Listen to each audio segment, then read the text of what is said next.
Hello, everybody. This is the first chapter of I Think, Therefore I Teach. I want to give thanks to all my professors that are helping me with the information for this podcast. The main goal is to brush up on the rudiments of English and reflect on education in these hard times. Today's chapter is called The Impact of English Around the World. By the end of the 20th century, English was on its way to becoming a genuine lingua franca. That is a language used widely for communication between people who do not share the same first or even second language. According to Wikipedia, a lingua franca is known as a bridge language, a common language, a trade language, or a link language. A lingua franca is a language systematically used to make communication between groups of people who do not share a native language or dialect. Let me illustrate this. In the Middle Ages, Latin became for a time a language of international communication. Well, at least in the Roman Empire. So English is now commonly used in exchanges between, well, let's say Japanese and Argentinian business people. English is that lingua franca. This is the reason why studying is fundamental nowadays. Studying English is fundamental. And as teachers, we should aim for that goal, communication. In 1985, the famous linguist Kakru estimated that there were between 320 and 380 million people speaking English as first language, and anywhere between 250 and 380 million speakers of English as second language. But he had predicted that the balance might change. Check this out. If the spread of English continues at the current rate, by the year 2000, its non-native speakers will outnumber its native speakers. That's what he said. Let me tell you this. He was right, but on a much greater scale. In Babel magazine, I was looking up some information. We can find this. Out of the world's approximately 7.5 billion inhabitants, 1.5 billion speak English. That's at 20% of the population of the earth. However, most of those people are not native English speakers. About 360 million people speak English as their first language. In addition to being widely spoken, English is by far the most commonly studied foreign language in the world, followed by French at a distant second. After all this, do you think English is relevant? I think so nowadays. Now, I would like to know what you think about English speakers. Conceptualizing, what's an English speaker? Is a beginner an English speaker? How do we count that?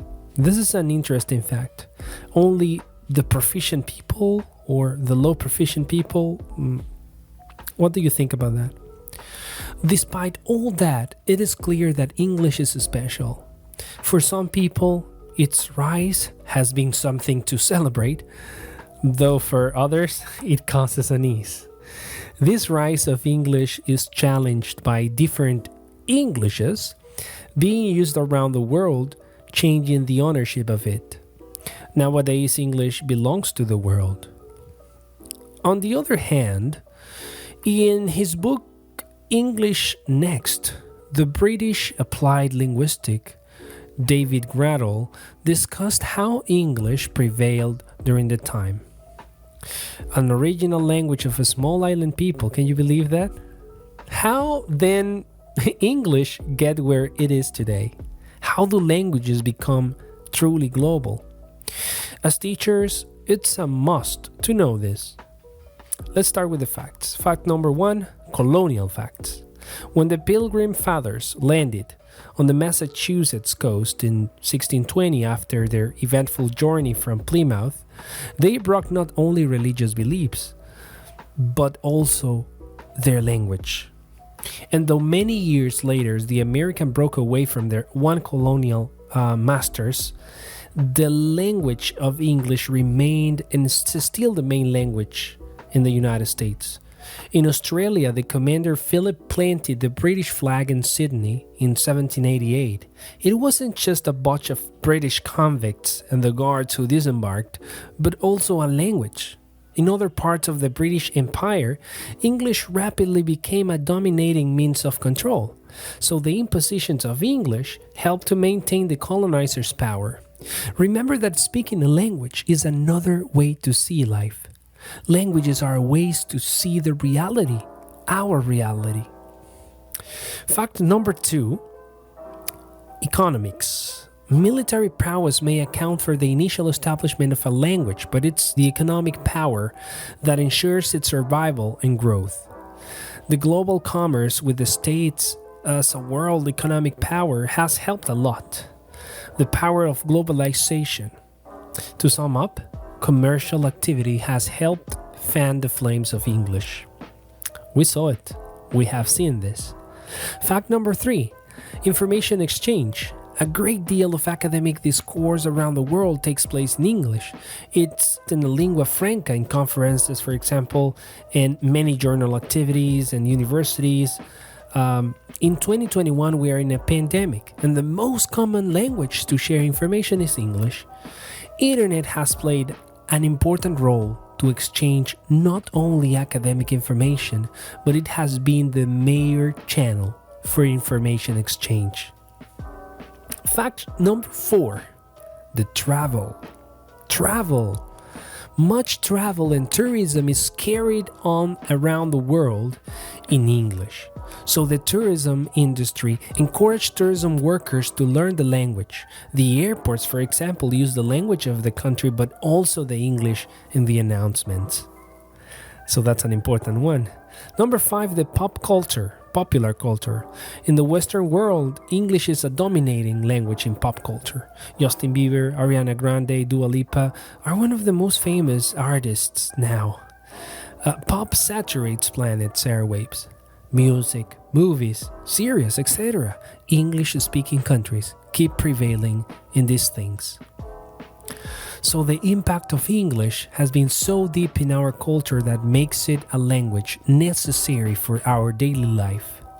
In this first chapter, we talked about the origins of the English expansion, and I want to invite you to share your ideas with me on efldiary. We are on Facebook, Instagram, YouTube, and now we are on Spotify.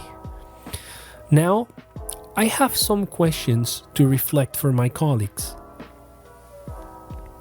Number 1, how do you consider someone to be an English speaker?